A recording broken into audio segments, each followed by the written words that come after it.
Hey everybody, welcome back to this episode of Think Business. I'm looking forward to talking with Dwan Dandridge. Dwan, it's great to connect with you today. I'm looking forward to our talk. I sit on a board called Hebrew Free Loan, and you came and spoke. You're the CEO of Black Leaders Detroit, and your group does incredible things. I want to read a little bit about what you do, but why don't you kind of share it in your own words? Because you did a presentation to share with us about your group, and I don't want to lose anything in translation. Talk a little bit about what your organization does. Well, definitely. First, I'd just love to thank you for having me on, and really appreciate you sharing your platform with us, that we can share a little bit about what we do at Black Leaders Detroit. The way that I describe us is I say we are a funding vehicle for Black entrepreneurs operating in the city of Detroit. And the way that we provide funding is we do grants and we do a no interest loan. And I think that was the reason I was before you and the board that you sit on at Hebrew Free Loan. Yeah, it's amazing because Hebrew Free Loan does the same thing, no interest loans, and it is, it's such a great way to spur entrepreneurship. Let's talk about, the entrepreneur that can come to you for money, right? So for a loan, what type of entrepreneur is it? Is it I was just interviewing somebody earlier today, and we were talking about all the different types of entrepreneurs, right? There's kind of the entrepreneur that goes out and starts something from scratch, the entrepreneur that opens up a franchise, the entrepreneur that needs a business partner because they maybe can't do it on their own, the entrepreneur who has a full-time job, but also a part-time business that they're running. So talk a little bit about just, the different buckets of an entrepreneur that you see within your world. Yeah, I mean, I think you just defined several, right? I get asked this question probably once a week now. When we just launched our no interest loan, it's kind of history in the making. Being able to have a product exclusively for Black entrepreneurs who've historically been left on the outside looking in when it comes to finding access to capital. We have a wide range of entrepreneurs. We have someone that works in the spiritual and mental health field that applied and is going to receive a no interest loan from us. We've had someone that owns a cookie shop that I just came from that I'm one of their best customers, I would say. But we have a couple trucking companies, a guy that's in construction. We're looking for entrepreneurs that are hardworking, looking to scale or stabilize themselves as we're coming on the tail end, we hope, of the pandemic and some of the devastation that they've experienced and kind of made their way through. But I'm an entrepreneur at heart myself. I've run a small business myself, and I knew what it was like to need funding and access to funding and not receive it. Truth be told, there were times during my business tenure where I wouldn't have loaned money to me, knowing what I know about myself, right? But there was definitely times when I, became a much better business person, where I would have definitely taken a chance and made an investment into the company that I was running at the time. Yeah.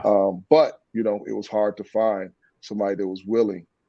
So we want to create that and be available to those that are ready and need access. Yeah, I love it. Let's talk about the entrepreneur, the courage of an entrepreneur, right? Because I think, and one of the things Hebrew Free Loan does is also loan interest-free loans to people. And one of the things that I always find that I always love is the courage of an entrepreneur, because even though it's interest-free, you still have to pay it back. And so you still have to run a business and look at all the things as far as cash flow and making sure you're making money and watching expenses and things of that nature. But to the entrepreneur who's listening to this right now, who's saying, "Oh, I never heard of this program. This is something that I can. I've been thinking about a business for a long time. what's the first step that you look for? Do you look for business plans? Do you look for ideas? Like, what does someone need to do to prepare not only their mindset, but to really come to the table?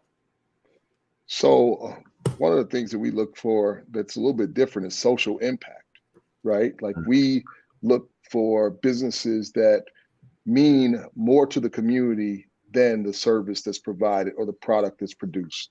We look for businesses that are creating job opportunities or creating space in Detroit, right? There's one of the recipients of our grants is a coffee shop, Detroit Sip, right on 6 Mile in the Bagley community. And one of the things that intrigued us was that she created space for, on the weekends, she had people that would come there and play chess. And she'd have people that would be youth and middle school that were city or state champs. And she'd have senior citizens in there that loved to play chess. And what we thought was we can't afford to see that type of space go out of business due to the pandemic. The community needs it as much as we need entrepreneurs to be profitable, right? Like the community needs spaces like that. So that's one of the first things that we look for.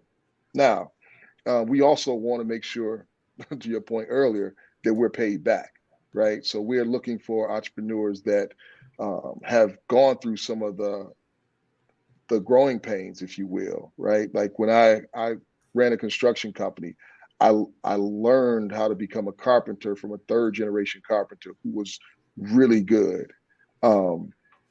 But he also ran his own business. And I thought that I could learn how to run a business from a carpenter. Just because he was a great carpenter doesn't mean that he was necessarily a good businessman. Yeah. So what I found was 3 years into running my business that I was a decent carpenter, but I was a terrible business person, right?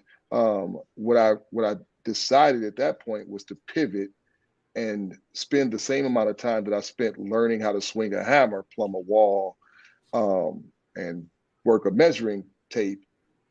I decided I need to spend that type of time under the tutelage of a successful business person, a successful entrepreneur.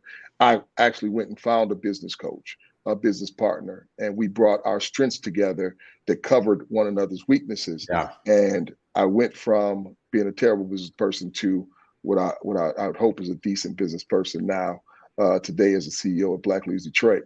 So to the entrepreneurs that are out there, we're looking for people that are willing to go all in, really willing to put the time, energy, and effort it takes into whatever that means, whatever it takes to kind of like weather storms like a pandemic, and really be okay with taking a real honest look in the mirror and saying, hey, I'm great at this, whatever the product and service is. I have a desire to be in business, but these are the things that I need help with, and identifying those, because, you know, a lot of times entrepreneurs, especially small business person, is the janitor, the accountant, security, and the baker, right? Yeah.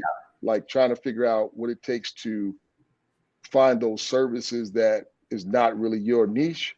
And, you know, we can help with that with some of the partnerships that we have. But those are some of the things that we look for. That's great stuff.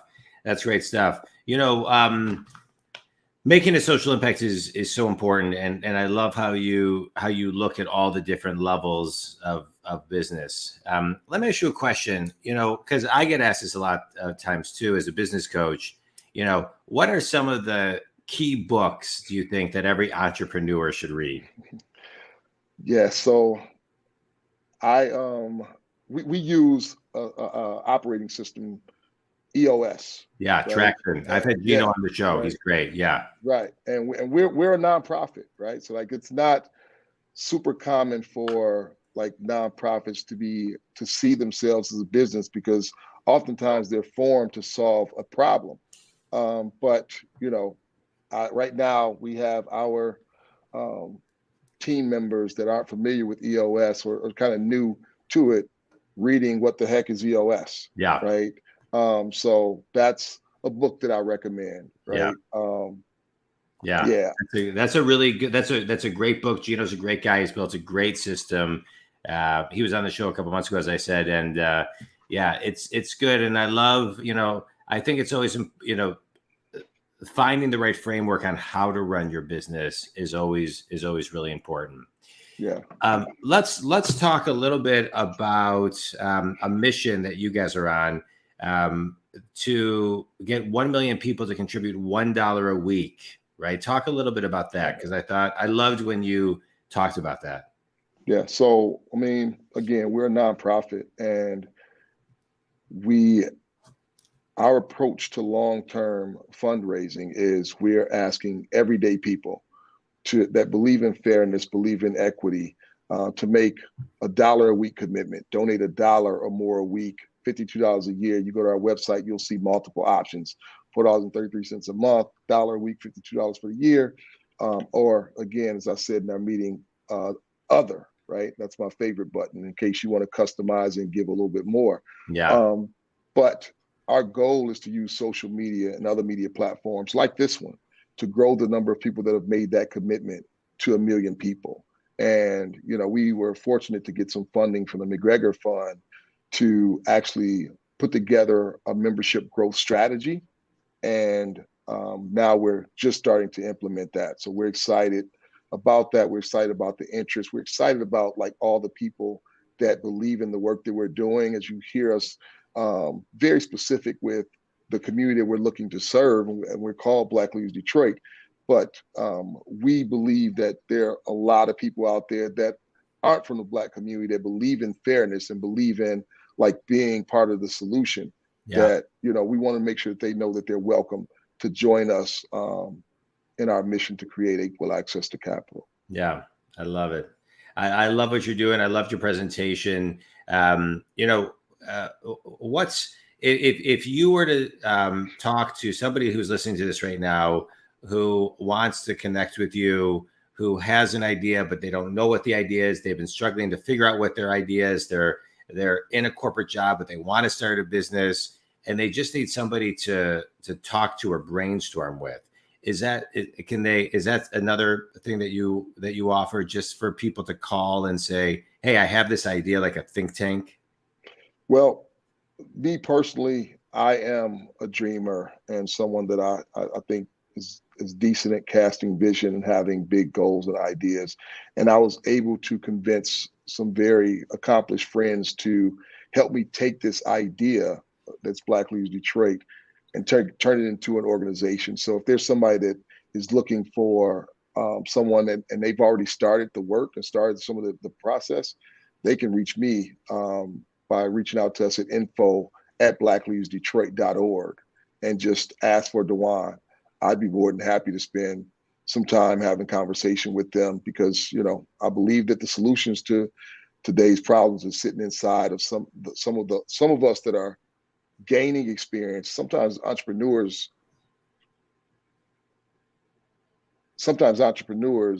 like shame those that are working 9 to 5s. And some of the things that I learned and some of the jobs that I've held, they serve us well at Black Leaders Detroit right now. So I'd love to be available to spend some time with people that are getting ready to pivot and make a transition. Great. Yeah. It seems to be kind of the decade of the pivot, Dwan, doesn't it? It seems to be Yes. that, there's all of these people, there's people all over the world who are saying, God, this can be done a different way. This is something I want that isn't offered.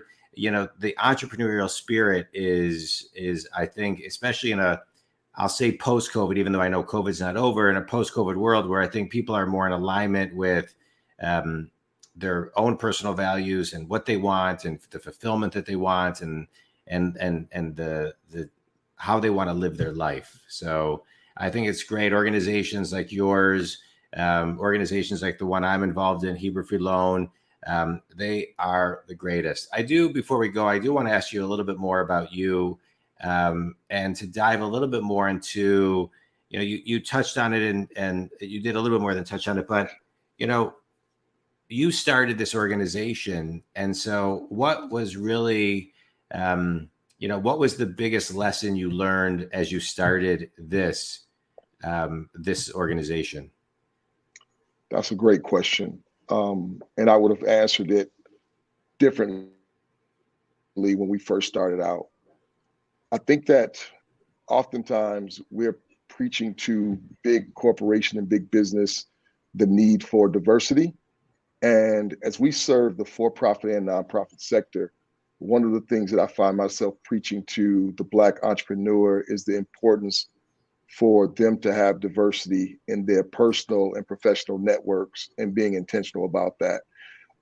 If you took me back 5 or 6 years, I would have kind of written everything that I would say excluded or didn't include the Black entrepreneur when it comes to getting equal access to capital. I would have put that under the box of, or category of like some type of systemic racist system issue. Now it's a little bit more nuanced to me. What I'm realizing is that oftentimes relationships can give you access, right? Because I have a relationship with the executive director, David Cantura, who's become a good friend over the last 3 years, like I've gained access to the blueprint that Hebrew Free Loan has used to do what we're looking to do at Black Leaders Detroit for 127 years, right? I would say that's the biggest thing that I've learned is the importance of having a diverse network. I think that many of the Black Detroiters that run nonprofits are great at solving the problem that they're out to solve.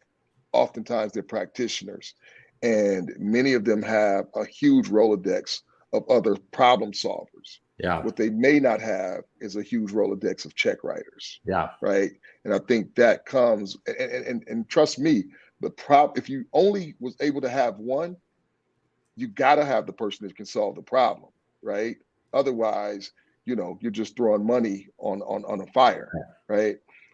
So I understand the value and the problem solver, but I'm consistently preaching, hey, make sure that you grow your network of people that can write checks. And if you look at what the studies on the racial wealth gap in our country shows, oftentimes that's going to come from people outside of your community. Yeah, I love it. I love it. It's one thing I talk about a lot too, is always be growing your network. Always be growing your network. I think it's such sound advice. Last question, best piece of wisdom you've ever received?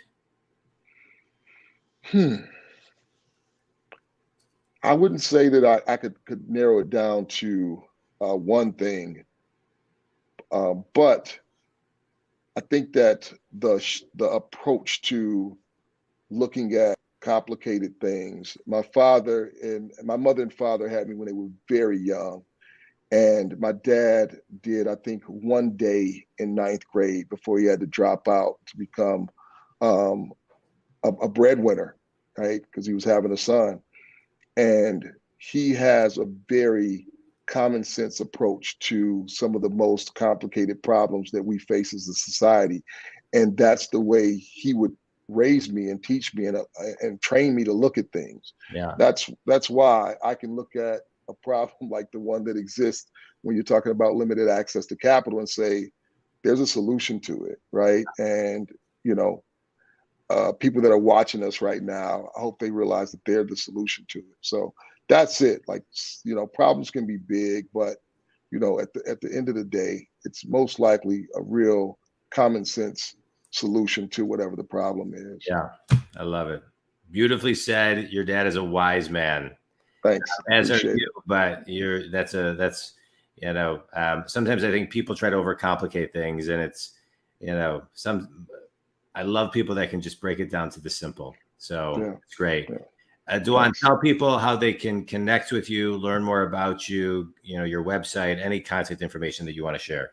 Okay. I'll start by saying we're going to, I rode my bike from Detroit to Mackinac last year to the policy conference in an effort to raise awareness for our cause. We're going to be doing that again this year, May 22nd through the 28th. So please, if you're a rider, come out and join us for one of the legs of the ride. The average day is about 50 miles. But if you're not an avid cyclist, you can come out and see us off. We're going to be leaving on May 22nd, and we're inviting 250 people to come out and just see us off by riding an 8-mile ride and just, sending us off. But You can find out more about that and other ways to support the work that we do and keep up with us by going to blackleadersdetroit.org. All of our information is there on our website. I love it. Well, I appreciate you being on, taking time to talk to me and the Think community.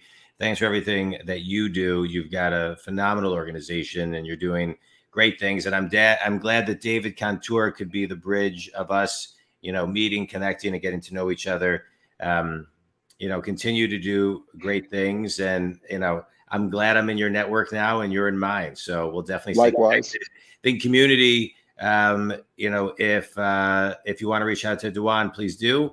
And all your contact information will be in the show notes too. Thanks for being on the show. I appreciate it. Thanks, everybody.